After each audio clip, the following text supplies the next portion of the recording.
there, it's Tracy, and thanks for joining me today. I remember as a kid that it was very common to receive funny store-bought SlimLine cards for birthdays and other occasions. SlimLine cards seem to be popping up all over the web lately, so I'm creating a 3.5 inch by 8.5 inch card that can be mailed in a standard number 10 envelope. I began by cutting a 7 by 8.5 inch piece of white cardstock for my card base, and I scored it at 3.5 inches. Then I cut a 3.25 by 8.25 inch panel from Bristol smooth cardstock and blended tumbled glass and salty ocean distress oxide inks to create my background. I started off by lightly blending the lightest color all over the panel for the base color. Then I blended the darker blue, focusing on the bottom right and the top left, leaving the center of the panel a bit lighter. I used tumbled glass often, so it didn't take much for my blending foam to take on the color, but the salty ocean hasn't been used in a while and it was quite dry.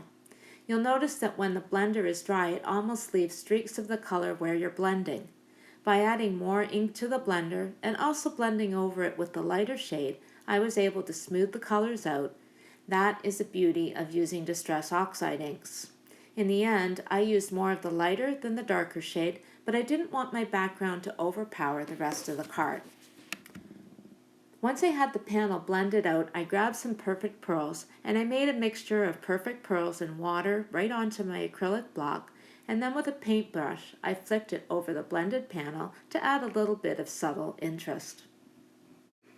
I usually do any kind of splattering, whether it's water, acrylic paint, or in this case Perfect Pearls, right into a cardboard box just to protect my work area.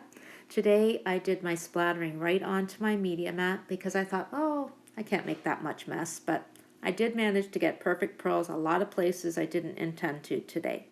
I set my panel aside to dry while I worked on my die cutting. I used the REGAL PEACOCK layer dies because the image is tall and slim, and I thought it was perfect for the SlimLine card.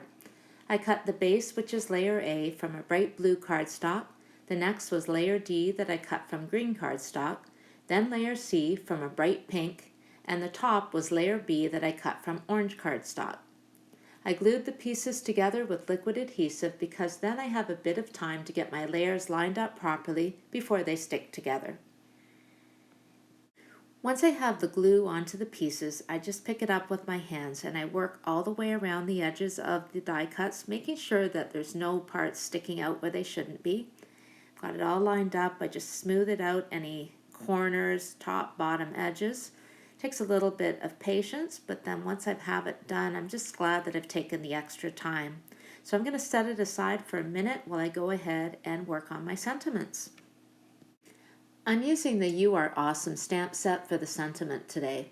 I started off by prepping my background panel well with my embossing buddy, and then I stamped the large word awesome directly onto the panel with Versamark ink and white embossed it with my heat tool.